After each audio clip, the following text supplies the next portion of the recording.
Hi everybody, my name is Jessy and thank you so much for joining me today. Here is another episode of Difficult Conversations, except today we're talking about the weight debate. I'm joined here by one of my old friends, Chris, who I was good friends with at university and has been a fantastic person in my life and also in the work that he does. Currently the host on the Chris Ash Show at Mix 103.7 FM. He's fantastic, a true Canadian at heart, and I highly recommend that you listen to him. I will connect all of his links down below. And yes, so please, Chris, introduce yourself. Hey, well, I'm Chris. I used to live in the UK. Me and Jessy went to uni together, and now I live in Canada, and I've been mainly in Saskatchewan, now in Alberta, northern Alberta in Fort McMurray, and I've just been doing this whole radio thing here, which has been interesting. Wow. Well, I know a lot of the people who watch my videos, they are actually from Canada. So I'd like to say for any Canadians out there watching this right now, please do go on his show, listen to him. He's absolutely fantastic. So, and I think you'll fall in love with him much more after you watch his journey. So let's start, Chris. Really, this conversation that we're having is about weight and how it affects us in our day-to-day lives. Would you like me to start first of all? Or? Yeah, great. Okay, yeah. So it's not a secret that I have battled with my weight issues, and I very much opened myself up on LinkedIn about the weight discrimination that I faced at work. The reason I feel so strongly about it is because so many of us are being judged based on our body, how we look, when it has absolutely nothing to do with how well we work and how hard we work. So Chris and I have connected on this similar situation where our weight has affected us, whether it's been mentally, professionally, and again, very much like our previous conversation with Eric Romelli, where we talked about depression, every journey is different. And this is why I wanted to share with you Chris's.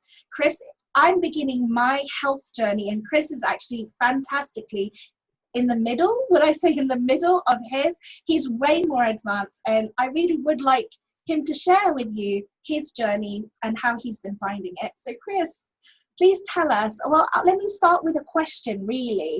Where was your turning point? So why did you suddenly have this big lifestyle change? Well, at the start of the year, everything that I built up here in Canada just kind of just went away. I lost my job, had a relationship breakdown, and it was kind of a new start in a new place here in Fort McMurray. And in the years in between me leaving the UK and coming to Canada, all the booze, all the food had its effect.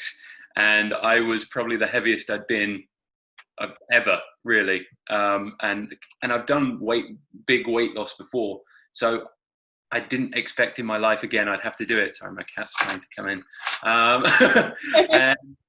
And it was just kind of at the start of the year, I was like, all right, I turn 30 next year.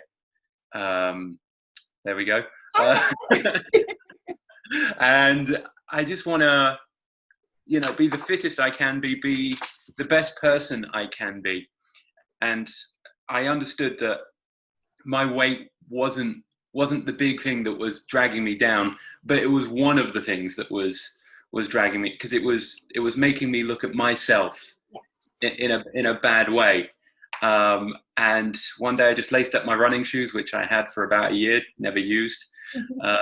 Put my headphones in, went out there, was sick on the side of the street, but I got that run done.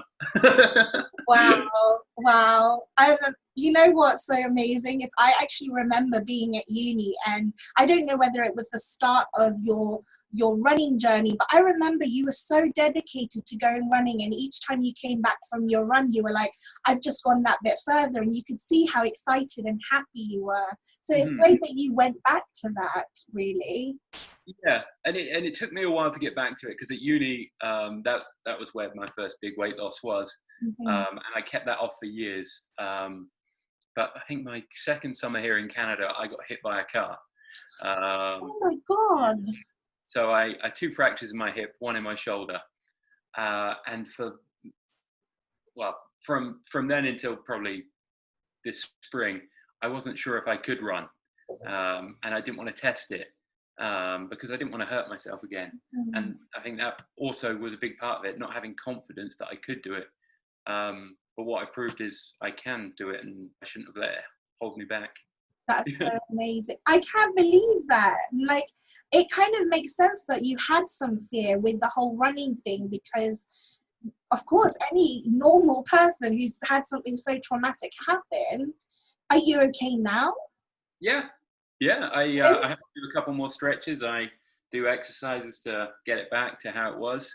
I'm down a couple percentages in my range, but whatever. I don't know what that means. As you can see, I'm so new to this whole health thing. Is that good? Is that bad? Yeah, it's all right. I'm not gonna, I don't know. It's something I'm not gonna I'm not gonna let it hold me back. So it's whatever. Yeah. I seriously think, after being hit by a car, it's hard to let anything hold you back. I think that's a big thing to hold you back. And you made it. You got through it. And I think, wow, amazing. And I'm so happy for you that you're not letting those difficulties and those challenges hold you back. Yeah.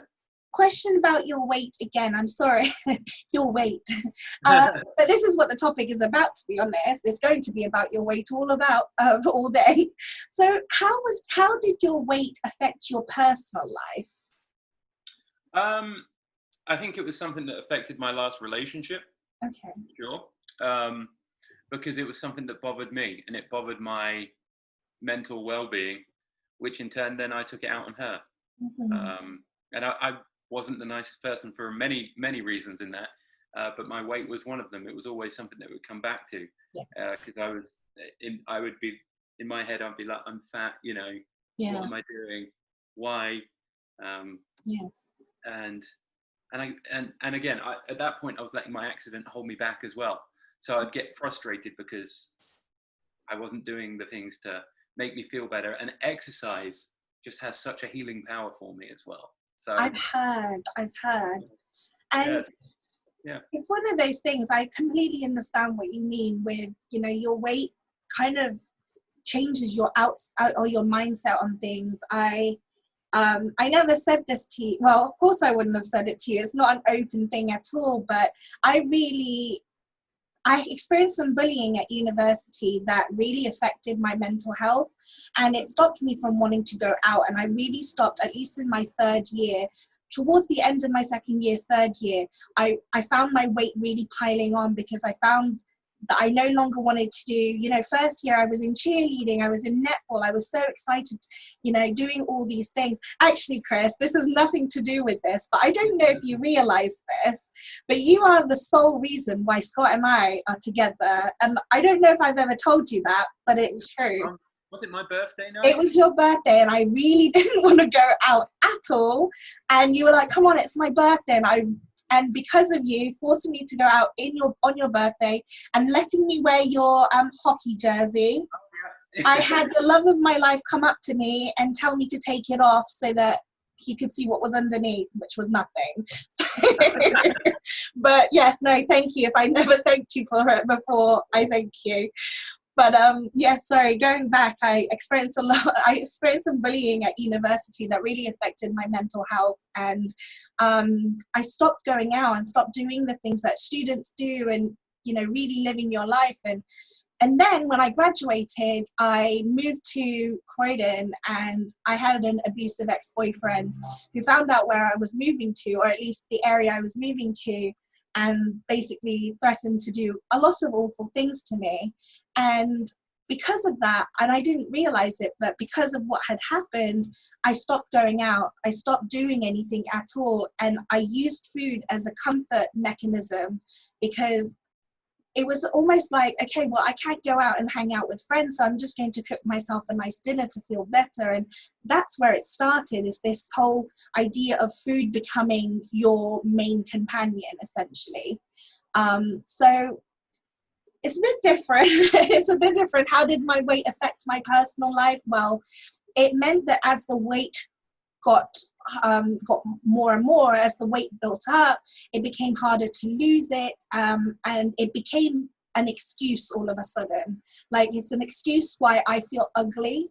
I feel mad at myself, and then I kind of dislike the world outside. So I fully get what you mean when you say you become a different person, because you lose that confidence in yourself, really.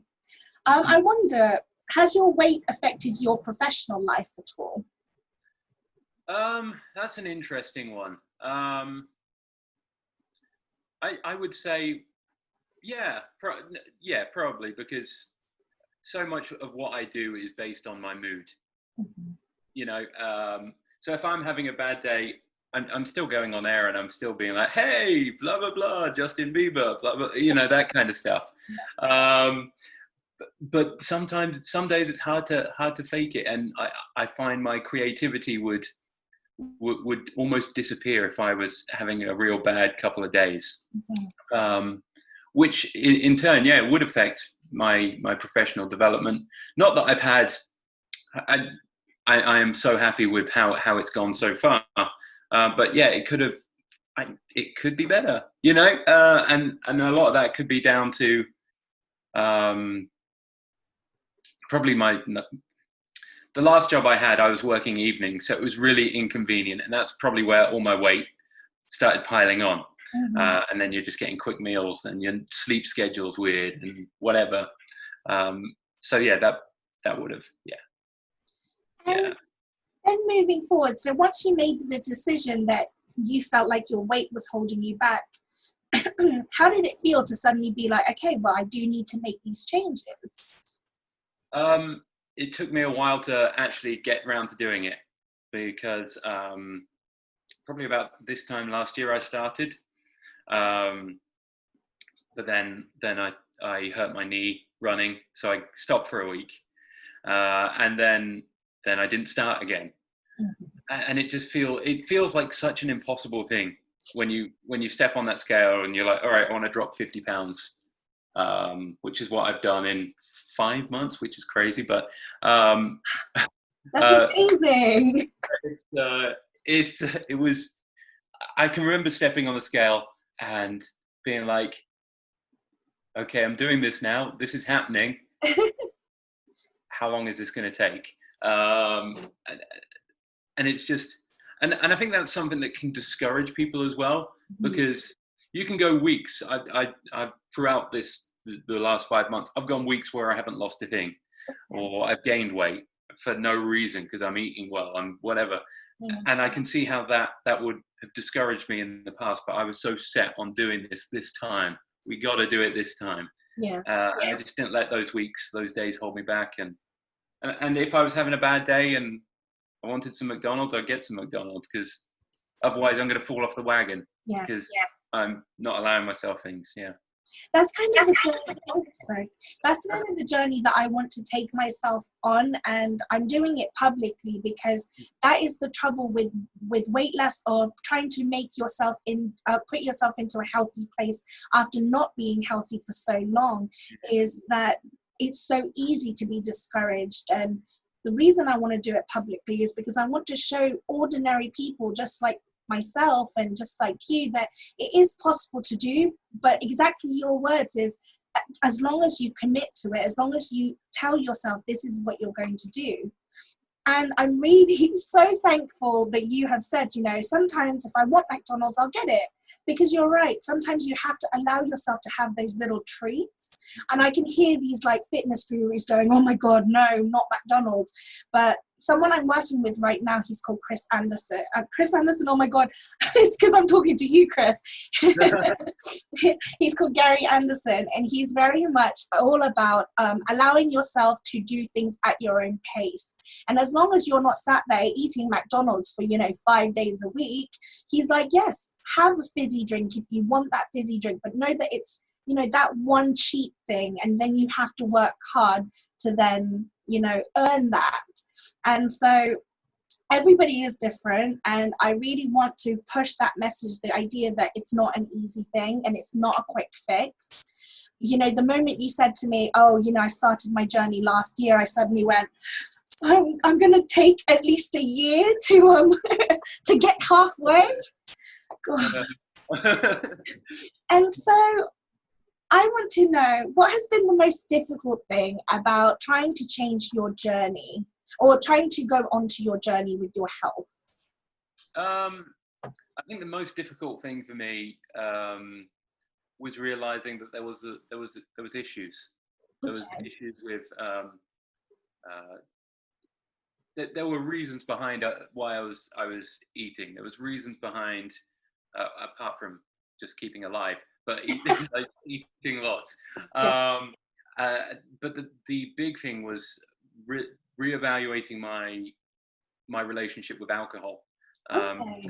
I've just quit because that's where a lot of my calories would come in. Okay. 'Cause I would drink probably at least every other night, and then looking at that and going, hold on, that's not normal. I'm sitting in my apartment alone, and you know, I don't want to be doing that anymore. And that was the toughest point of that. Going, okay, this is an issue. Let's fix this. Which I found. I'm finding it easy now, Yeah. but I'm 53 days into that journey. Wow. Which, and like my drinking probably started at uni, so it's a good almost 10 years now. God, So, how scary is that? yeah. And that's been a big thing, dropping that. And but again, it's when I do these things, I track my weight loss. I track how many days I haven't had a drink. Yeah. So I just track it, and I see numbers, and I'm like, there we go. That's my motivation.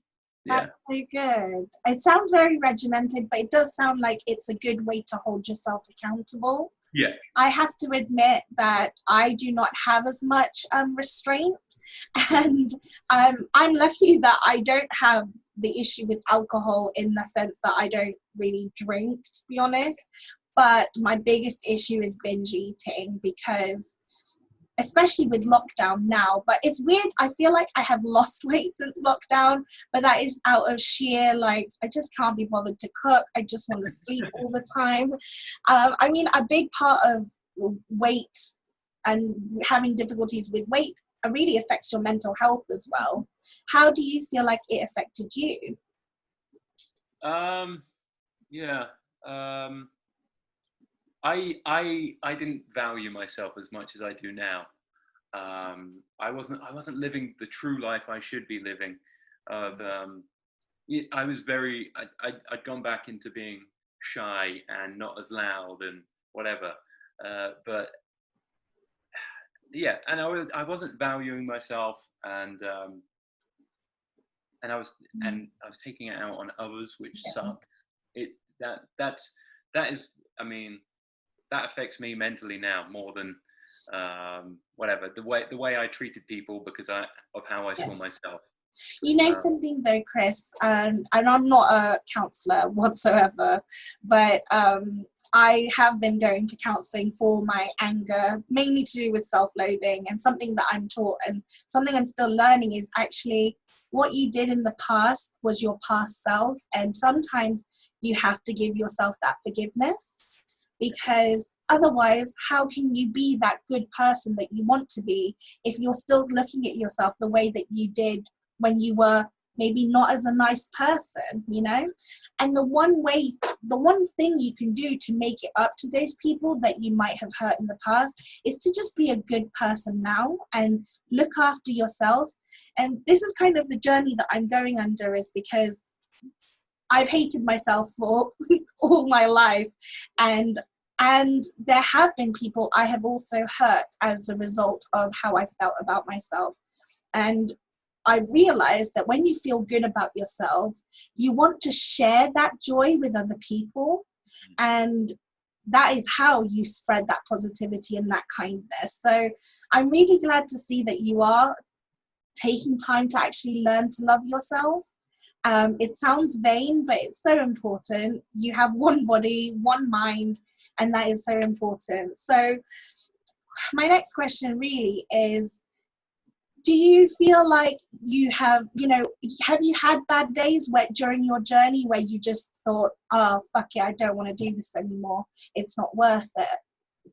Yeah. Oh, yeah. And what have you done during those days? I've reached out to friends, Okay. and then they remind me of how far I've come. Or I'll look at old pictures of myself, like I was doing just before the Zoom call, actually, because I opened up Photo Booth just to make sure everything looked right, the camera was in the right place, whatever. And a Zoom call I did probably in March. I did the same, so I took a picture then, and I looked at it, and my face was just so different. And it's those kinds of moments where I'm like, if I'm having a bad day, now that's something I'm going to look at.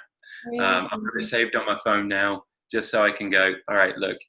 And there's days where I'll see something on Facebook or a memory will pop up that I don't need to see on that day. Yes. And then I'll just be like, why am I doing this? Why? I should just give up. And I have got beer in the fridge, but I haven't touched it. And and I'm like, I should just have one, and that'll sort me out. But then in a couple moments, I'm like, no, wait. You're look how far you've come. You've been posting on Facebook about all of this, so you've got to keep doing it, which has been the greatest tool as well to share my journey as well, because then it means I can be held accountable. If there's a couple of days where I haven't been like running, people are like, hey, what's going on? That's so good, because you have a community that's really cheering you on. So on those days when you just don't feel like it, you have that. That is good. I think that's kind of why I shared my journey today and just kind of officially announced that I'm doing this, because, well, first of all, I've got some people who want to join me in this journey, which is great because, hey, let's face it, I hate going to the gym, and it's kind of nice to have people who are like, I'll come to the gym with you.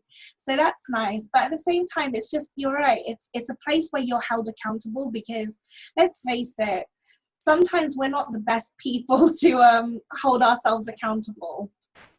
So Chris, you kind of made me think of a question just as you were answering.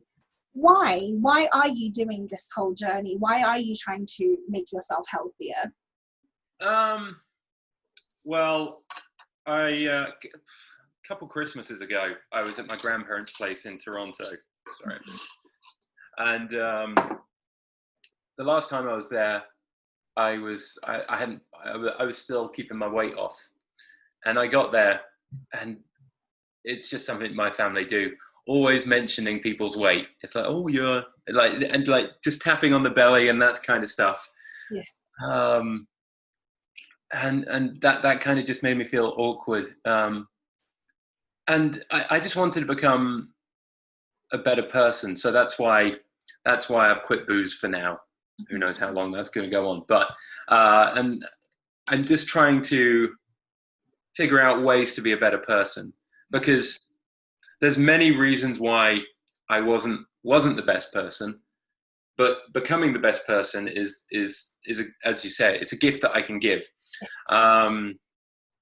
So yeah, weight was one of the big things that was there, that was holding me back, that was affecting who I was as a person. So it was just something that I was just like, all right, look, we want to improve my life, and going into my 30s, this is when life is meant to be getting serious, I suppose. And whenever I say, oh, it's kind of a big one, anyone who's over 40 are like, oh yeah, 30, whatever. But like, I don't know, it's still scary looking at that number. And there's diabetes in my family as well, and I would hate to be in my mid 30s and to get diabetes. It's just something that is not in my life plan. I don't think it should be on anyone's life plan, to be honest. I want to take you back. I'm a big fan of taking people back, because I like to think about my childhood as ruining my mental health. But I wonder, have you always had like weight issues, or how has your relationship with food or your weight been like since you were a child? I feel like I've always had weight issues. I don't know if I did, but I was bullied at school for being for being fat, which probably means I was just slightly above average. Yeah, oftentimes. And like, I mean, even now I'll Facebook search some of those people who were 12 years old and bullying me. And I'm like, oh yeah, look at what you're doing. Not much now. Yeah. But that's, I don't know. But yeah, and I think to deal with that, because schools are just shit at dealing with bullying. They just, they're just like, you know, just stay away from them. It's just childish. It's harmless. Yeah. And if they hit you, don't hit them back. Mm-hmm. Yeah. Back. That's like get a good arm, and that's the advice I'll give to my kids. And it's probably not the stuff that you meant to hear, but whatever. It's the stuff that will help. It's how it stops. Yeah. But to deal with that, I would eat lots, and I was also a picky eater as well. Mm-hmm. So when it came to food, I wasn't eating lots of the good stuff. It was lots of the bad stuff. Yeah. Yeah. I think that just happens, because I got a little bit triggered when you said, you know, when you went to your grandparents' house, they do this thing about weight. And it's funny, I laughed in my head, because I was like, I thought that was just a Filipino thing. Because the thing is, I have been all numbers of the spectrum in terms of weight. I have battled eating disorder because, as I mentioned, I was in an abusive relationship where my ex-boyfriend would, and this was prior to Scott, just to make it clear, my ex-boyfriend, when I was a size 4, again, this is UK size 4, would stand me in front of the mirror naked and tell me myself how fat I was.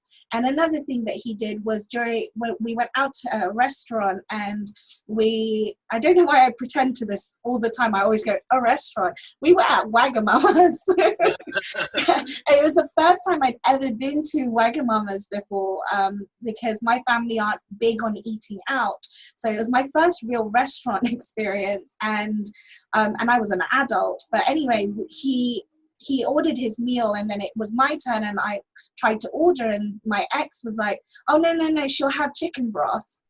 And the lady kind of laughed and looked at me and was like, is there anything else you're going to have? And he turned around to her, deadpan, straight in the face, and was like, who wants to watch a fat pig eat? And again, I repeat to you, I was a size 4 at the time. I was very, very petite. And so those are the kinds of things that I remember, and it really triggers me. And if anything, it makes me defiant. It makes me want to eat more. But my childhood was filled with having negative people. I have to admit, a lot of Filipinos, because the mentality with Filipinos is that unless you're skinny, unless you're anything below average weight, you are fat. You're obese. And so growing up, I was always told, oh, Jessy, what's your weight? Even though, you know, as a kid, you're going to be naturally chubby, I think. You know, people just make it out like that is all you're going to be. So I don't think I started off with the best relationship with food in the first place anyway. And that, added with the fear of gaining weight, kind of made me defiant. So let me ask you, it's a big ask, but I want to think about the kids right now facing this bullying, because let's face it, a lot of kids are bullied, because some kids hold on to their puppy weight a lot longer. Like, I have to tell you something, and I'm sure my sister won't mind me saying this, but my younger sister, she's hot. Like, I don't care how I read that, she is hot right now. But as a kid, up until she was a teenager, she really hung on to the puppy fat. And she had these very tall, slender friends, and she would always cry coming home, you know, after a party or something, saying, oh, Jessy, I'm so fat. Like, and she wasn't. I want to know, what can we do for these younger kids who genuinely see these models and think, I must be fat, I'm not normal? Yeah, that's a tough one, because I think even now, even still, I struggle with that. Because when I was at my skinniest last time, I can remember even then thinking, oh, I'm still fat, you know? And now I look back at pictures and I'm like, what the hell? Yeah. And I don't know, I saw a great campaign. I don't know who did it, but I saw it on Facebook, on Instagram. A lot of people were sharing it. And it was models in their pose and then out of their pose. Yeah. So it was just showing, like, they're just posing. That's how their body looks like that. And once they're out of their pose, they look like us, you know?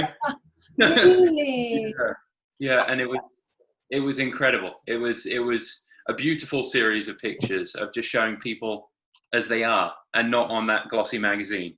Mhm. And I think we could do, the fashion industry probably could do a better job at showing people in natural poses, like a guy sat on a beach, belly hanging over his shorts, rather than like a jacked, hey, you know? Yes, absolutely. Because Yeah, you know what? I think that their bodies can be beautiful. Just you just angle them in a different way or whatever, but you don't have to be stick thin or super. I don't know, because I don't like to fixate on the fact that skinny is evil, and I genuinely don't believe that. But because I have friends who are very slim but actually very, very unhealthy, and yeah, on the other spectrum of things, I have friends who are curvy but actually they're really healthy. And so I don't like to say, oh, you have to be skinny to be healthy or anything like that.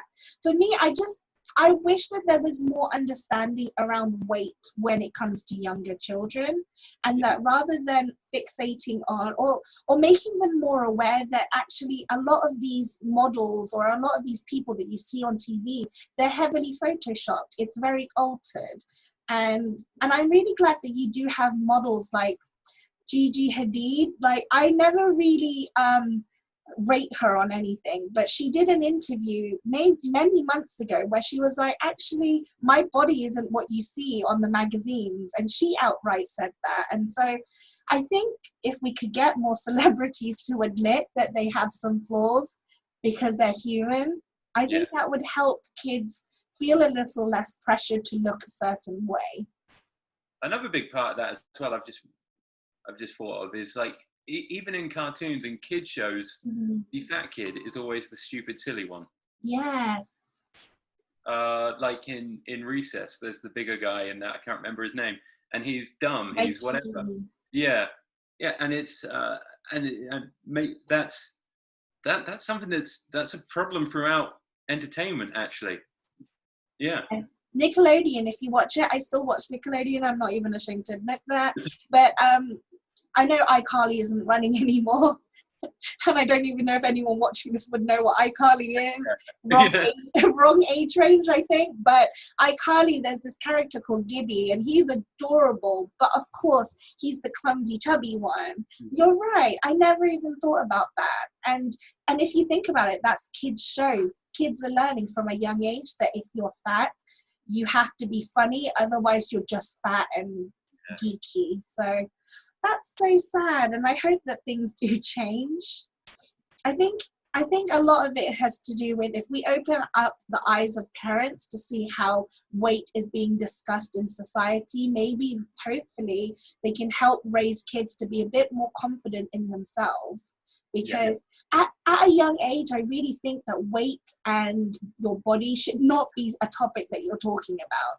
There's a whole lot more going on, you know?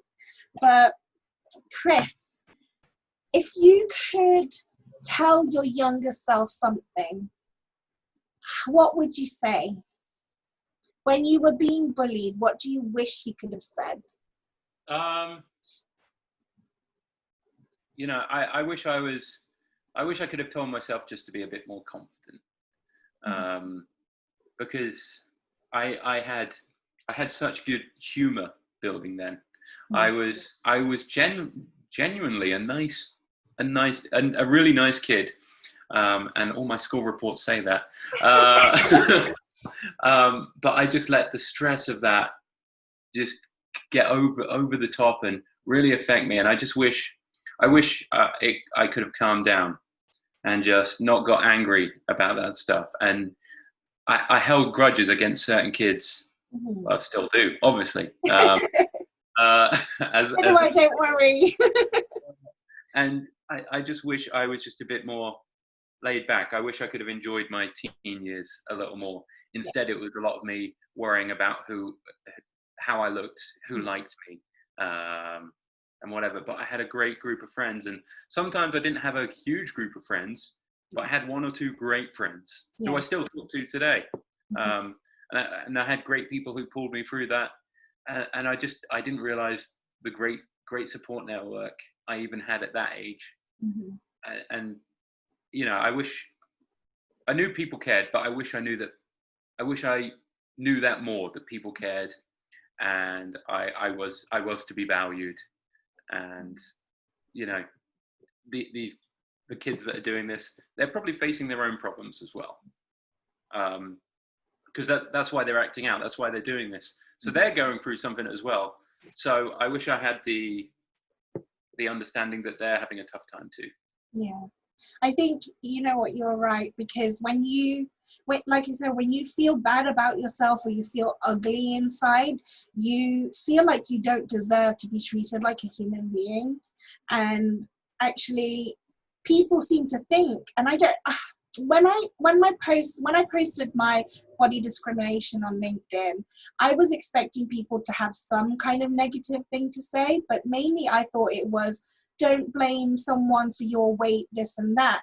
But actually what I got was a flood. Yes, I got a flood of support and kindness, and I am so grateful for it. But I found a lot of people were telling me, you know, you need to lose weight, or you're a whale, there's nothing you're going to do to not be a whale. And it's amazing to me, because people have such an issue and feel so uncomfortable about people being overweight, and yet their way to solve this is to attack, to make that person feel even more small. And it's like, well, what am I going to do? Probably cry into a pint of ice cream, because it's going to make me feel good.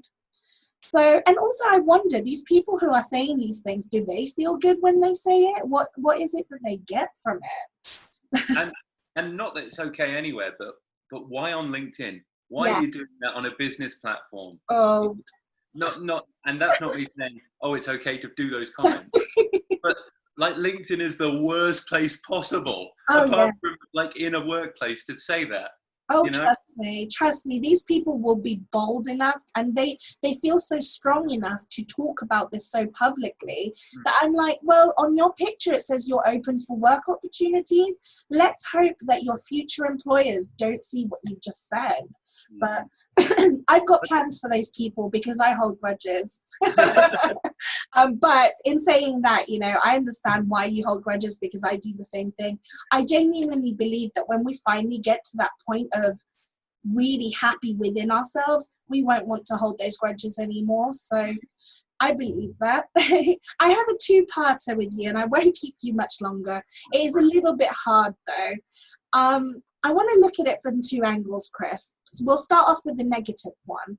What do you want people who hate fat people to know?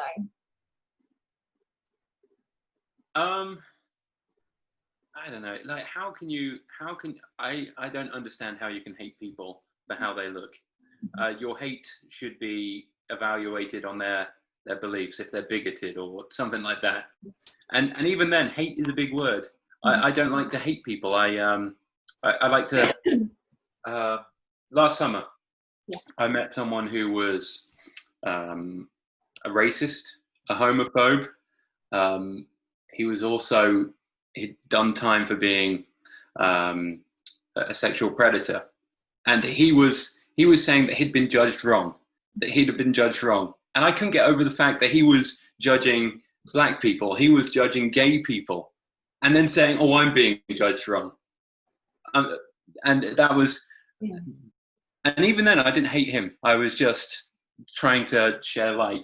Yes. I want people who hate fat people just to be kind, just to realize that could be you. That could be, you know, you have one bad day and you're eating food. Then you have another bad day, you're eating food, and then maybe you have 12 beers to finish that off. That's a lot of calories. Mm-hmm. And you do that a couple times a week, you're about a year off that, you know.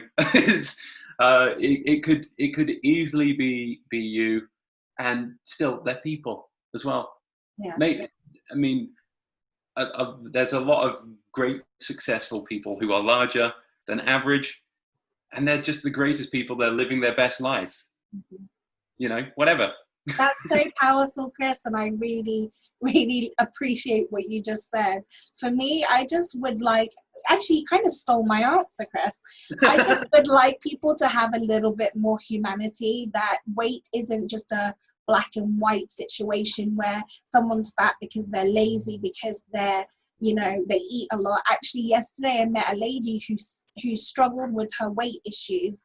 She's an amazing, phenomenal lady, but she was explaining how people judged her because of her weight, but in reality what happened was that they had found a really large tumor in her, and because of that tumor she became a certain size because of a tumor but she didn't know about. So she was gaining all this weight, and of course she was eating, and that wasn't helping either.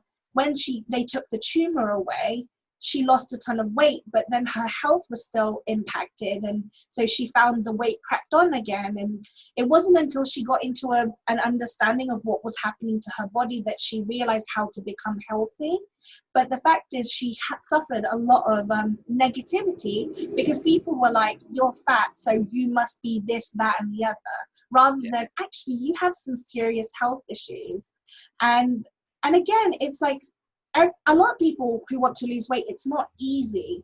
Like, for example, I suffer from PCOS, which is polycystic ovary syndrome, which makes it really hard to lose weight. So yes, as a teenager or in my early 20s, whilst I was exercising a lot, it was absolutely fine. Now I exercise the same amount and I have to work, no, in fact, I have to work double to be able to lose even a little bit of weight. So age is a massive factor too. It's not just easy. So all I want is for people to have a bit more humanity and a little bit more understanding. And actually, if you are confused by something, and I find that when people don't understand something, they fear it.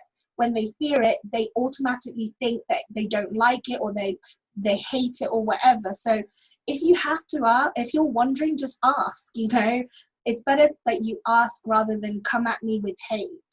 My final question for you, Chris, is what do you want to say to people who have or are experiencing something similar to you but really struggling right now? Just keep going. Just like the journey, it feels like it goes on forever, but then you get to the point where you're looking at pictures that you took a few months ago, and you're like, you can see the difference. And for me, that was such a big motivational kind of thing for me, because I would look back and I would see how far I've come already. So for me, I would just say track every moment of it. I wish I tracked my weight loss journey a bit more, because going into it, I was like, I'll probably do this for a couple months and then whatever, I'll give up. But no, just keep tracking, take pictures, take stuff where it will show you what you're doing. Take measurements. I didn't do measurements, but I bought a pair of jeans probably 2 months ago now, and they were 38s, which I was wearing at the time. And at this point, I was going down a belt loop every other week. Wow. And like, I put these on, and they fitted at the time, and now I can't wear them because they just fall down. So just keep track of that kind of stuff, and that will motivate you. Yes. And for me, I would like to say that it's not going to be easy, and it's better to go into it with that mentality that it's not easy. But I would like to say that there are safety in numbers, and as long as you've got other people to help you become accountable, but also if you focus your mind and you think about the bigger picture, what you actually want to achieve at the end, it will really help you become motivated. And yes, you're going to have some days when you fall off the wagon a little bit, but you just have to jump back on straight away. And so it's not a matter of, if you fall off the wagon, it's not a matter of starting again. It's just a matter of just continuing and just going for it, and not try and fall off the wagon as little as possible. I think the longer you do it, it must be easier to stay on track. Yeah. And Chris, because you mentioned earlier that you are actually you're documenting your journey. I want to say weight loss, but I don't want to say that, because you are actually in a full circle journey where you're trying to improve your health, your mental health as well. So where can people follow you to watch you?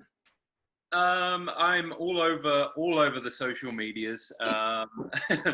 My handle is at Chris Ash Radio with a H at the end because it's meant to be smart like oh. I will link them below, don't worry, but I want you to say it anyway on screen. Yeah, and that's where I am. I post my runs pretty much any day I run. They're always up there, and yeah, I've started posting inspirational stuff people have said, so that's cool. That's good. And it's weird because I came into this year, and everything that happened, I was like, I had this realization yesterday. Or the day before, I was reading something on air, and it was about how 50% of Canadians say that this has been the worst year for them ever. And at first I was like, yeah, it really has been. But I don't think it has now. I think this has been the best year for me. Really? Even with job losses, with breakups, I in this year I've realized my strength, and that's what this journey can give you. That's so powerful. Now, one last thing, because Scott and I have listened to your radio show. We think you're so funny. We actually do giggle a lot. And also it feels special because we know who is the voice. So we get excited. We fangirl about Chris in private. Tell us, when are you on usually? How can people find you on the radio? So I am on Mix 103.7 between 3 p.m. and 8 p.m. Alberta time. So that's -7 GMT right now. So yeah, I'm on then, and yeah, we just have a bit of a fun time. All over the social media as well. You can go on our website, mix1037fm.com, Facebook as well. I put videos up all the time. Which has been another great way to track my weight loss, which has been crazy. I particularly enjoyed how you have recently walked into adulting by buying yourself a mop. So I really did enjoy that. It was a spin mop. It was amazing. I've hardly used it, but I've got it. That's all that adulting is, buying something so that you can prove you're an adult. But put it in the cupboard. Exactly. That's what the cupboard's for, right? But thank you so much, Chris, for joining us. Like I said, everybody, I will be putting down all of his links in the description, just to let you know Chris is single. So ladies of Canada, I know that there are many of you watching this, so hit him up. But also listen to his radio show. It is really funny. It will enlighten you. And I hope that this chat has helped somebody in some way. It has certainly been a difficult conversation, but this is why we're here, so we can have them for you. Thank you, Chris, again, and I really appreciate you being here. No worries. It's wonderful to see you.